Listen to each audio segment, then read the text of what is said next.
I'm from Africa, Zimbabwe. My father was once a politician because we just saw some fire. So we tried to rescue them, but what we know is it was about the other party. So my father was burnt and my brother. My brother at that time, he was breathing, but my father was dead already. My mom was found across the road. She was bruised at the back.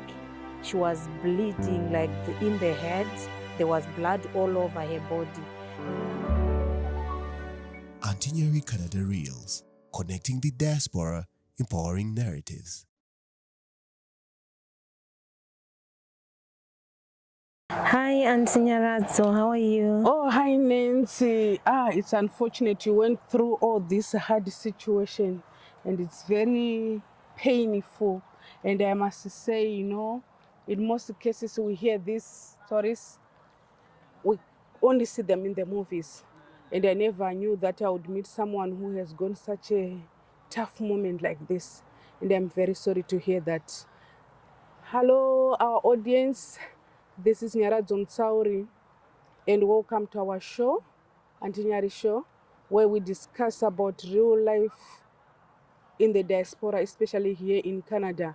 And today with us, we have Nancy, and our story today is very unique. We have this young lady who has gone through such a hard time, and she's going to share her life with us. And Nancy, how are you doing? And I'm welcome better. to our show. I'm well. How are you? Thank you so much.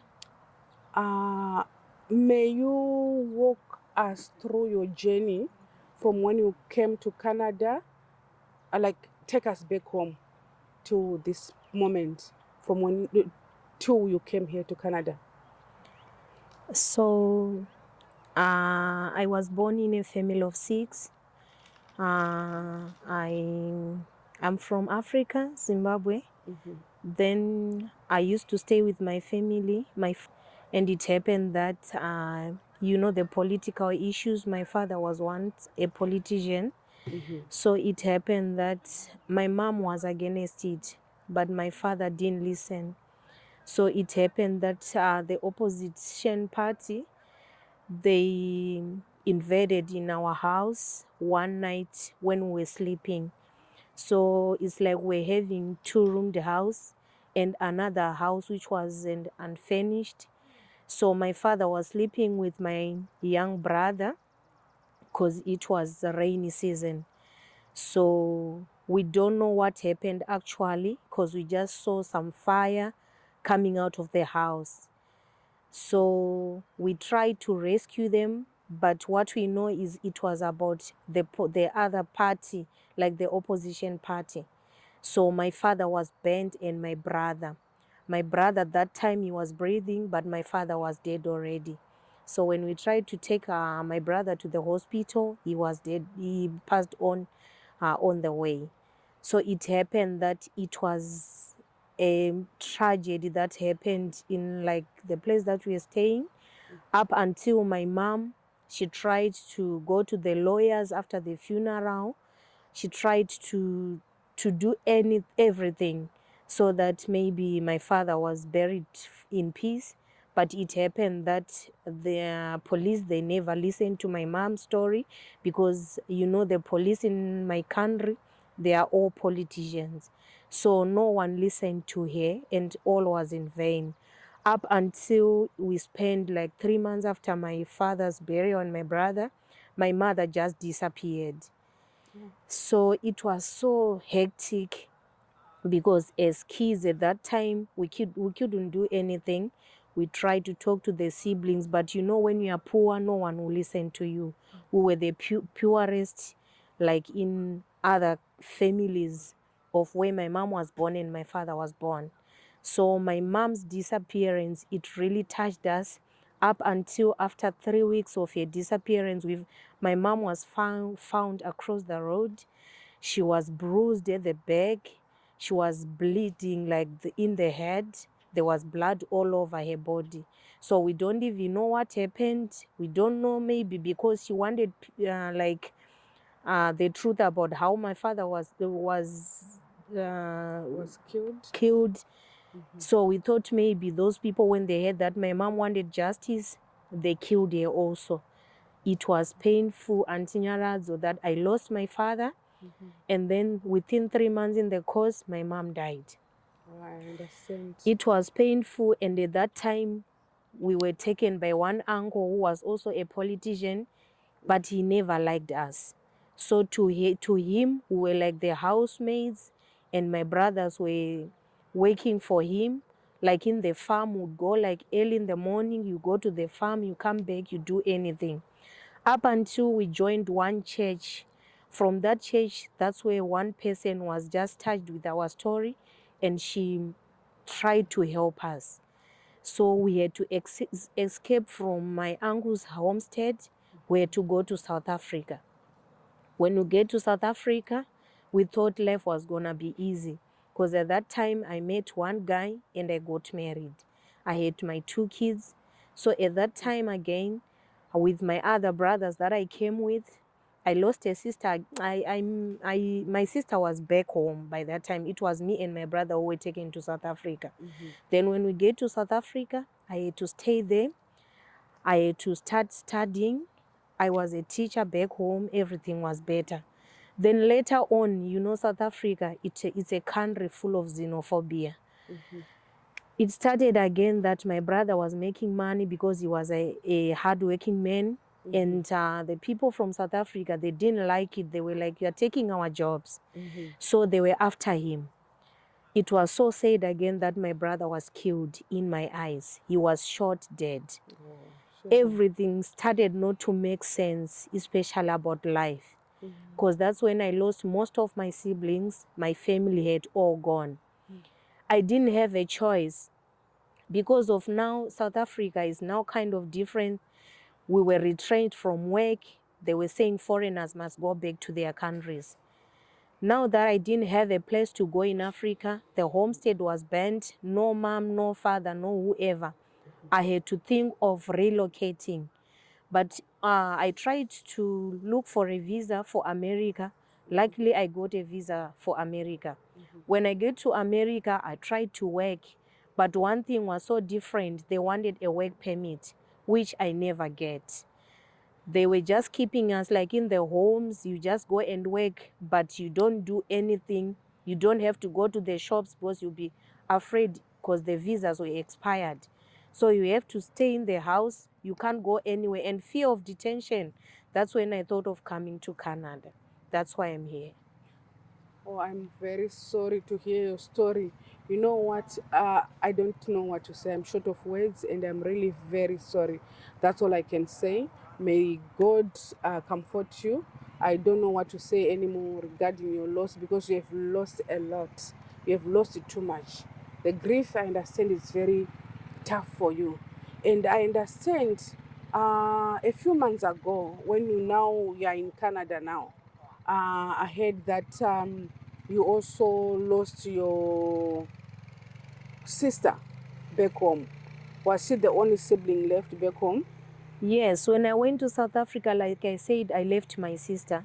She was one person who was staying with her own family. She was married. Later, when I was here, they told me that my sister was not feeling well. She was someone who was always in stress. The husband was not doing well with her. She was having marital problems. So she ended up having a stroke. I was surprised when they told me that she stroked and she never talked from that time. She stayed in the ICU for 3 months up until she passed on. So now I'm alone. I don't have a family. I don't have anyone. Oh, I'm really very sorry to hear that. It's hard, especially when you're in this part of the world, you're by yourself. How did you manage to deal with that grief, especially like the last one when you just lost your sister? Honestly, Auntie Nyaradzo, it's not easy for me because sometimes, like I told you, now I'm all alone. Recently, after my sister's burial, I lost my grandmother too. My father's mother. She passed on. She was buried in the house. So I don't have anyone, but the only thing that I have for now is God. I try my best. One thing I just love about myself, I love God. I go to church. I go like wherever where people gather, like I go for like volunteering anywhere so that I keep my minds busy, because mostly when I keep myself in the hotel, I end up crying or having depression. That's all I can say. I really quite understand you. Talk about your children. Who is taking care of them? It's one family member, one church member who just volunteered, like, I can take care of your kids since you are going, but when things get better, maybe you take your kids. I'm not related to the person, but she was just one God sent who's taking care of my kids. Oh, we thank God for that person. Coming back to your life here, have you settled, like here in Canada? No, I've been trying to go to school. So far, I haven't been settled. I'm staying in a hotel, the government shelter. I don't have a permanent job. I'm just doing like piece jobs. I'm just working at one hotel that I'm doing housekeeping, which sometimes they can just give me 2 days a week. Sometimes there's nothing at all because I'm not permanently hired. I'm just doing part time. So I'm going to school. I'm doing my PSW. Yeah, you just Then told me that you're about to finish your PSW, and we have already told you that the job will be waiting for you as soon as you finish. thank you So at so least much. maybe that's a way to start. And how about accommodation? We were told in the hotel that since it's now 1 year we're staying in the hotel, we have to look for houses. I think I went to IRCC's offices sometime to ask them when they gave me the letter to come out of the hotel. I explained my situation that no matter I can vacate from the hotel, I don't have money to go and rent a house. I don't have money to go and look for a place for myself to stay, no matter how cheap the place can be. Because that little that I can get, sometimes I have to send to the kids to get food. So that's Yeah, my it's situation. it's hard. Talking of accommodation, I know someone. I will talk about it after we finish this video. I'll give you the address of the person and the phone number. And she just told me that she has a shared accommodation, like she has an apartment, so it's a two-bedroom, and she was looking for one person to use the other room. So I'm sure she'll be happy to have you share with her, and she's barely at the house. So I'll give you a phone number, and I'll also call her in terms of the accommodation. And I'm sure the job, I told you that the job is secured. So in terms of that, I believe that's a way to start, right? Thank you I so just much. hope that you soon have your like your papers. How far have you gone for your papers hearing? No, I just filed everything through my lawyer in Toronto. So the last time my lawyer called me that I just have to have my evidence ready because anytime I'll have a date for my hearing. So I haven't been given the hearing date, but it's almost a year. I came last year in February. So I'm just keeping my fingers crossed that anytime, any day, I can get the hearing date and go for the hearing. I hope it will be soon. And going back to some exciting things, so that I know you're already depressed. I don't want to see you crying. Um, have you, like, after going through all this, have you gone through like maybe support, like I don't know what they are called, the people who can help you psychologically to go through what you have been going through? No, I don't know of any. I don't know where to go. Maybe you can help me on that one. Okay, I will also look into that. And I don't know, but I know that we can get some people who can help you, who can support you. And we're here, we're a community. It doesn't matter which country anybody's coming from. We are here, we're all immigrants who came as immigrants. So we hope we'll be also be able to support you psychologically, or whatever that you need. We hope we'll be there for you. Don't feel that you are by yourself, right? We're Thank you one so big much. family. Yes. And we're so proud of you that you have managed to do this course. You're almost done. This is something, it's a big step. And we hope your children will be here soon. We'll Yeah, pray thank for you as well. Anyway, is there anything, any challenge that you need help, you need support, or anything that you need people to help you with? The only challenge that I have, like now when I'm in the hotel, sometimes the food that you are being given, sometimes you won't be comfortable with it. Like there are things that I don't eat, like fish. So Or maybe it's too sometimes, English. yeah.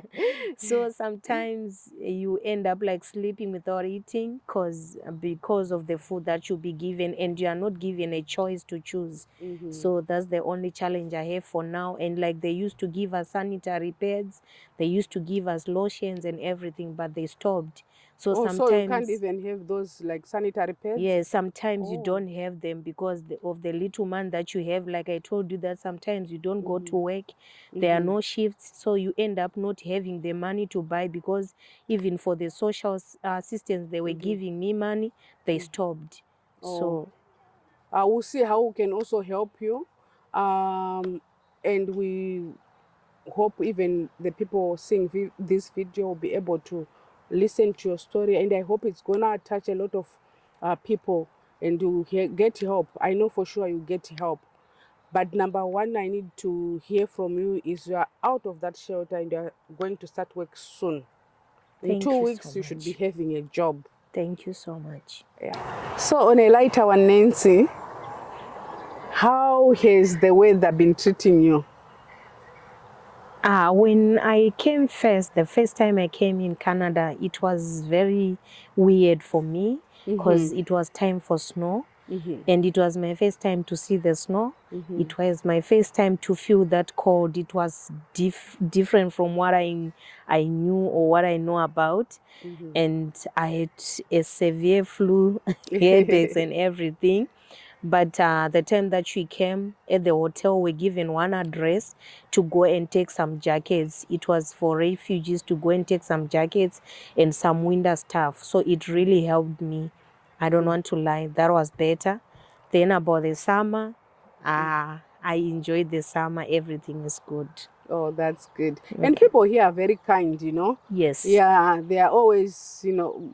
When we came as well, we'd just go anywhere. We go and we ask for things, and you know, people are very kind. Yeah, that's so, true. Thank you very much, Nancy, for coming and for sharing your very touching story. Ain't no mountain too high, ain't no river too deep. I know we can overcome it if we can discuss it. Canada diaspora we link up, through our ups and downs we speak up. Calling you and you from all over the world. We are sitting on a chat on that Nyari chat show, yeah. Auntie Nyari show, don't be left out. On Auntie Nyari show, entertainment. On Auntie Nyari show, your achievement.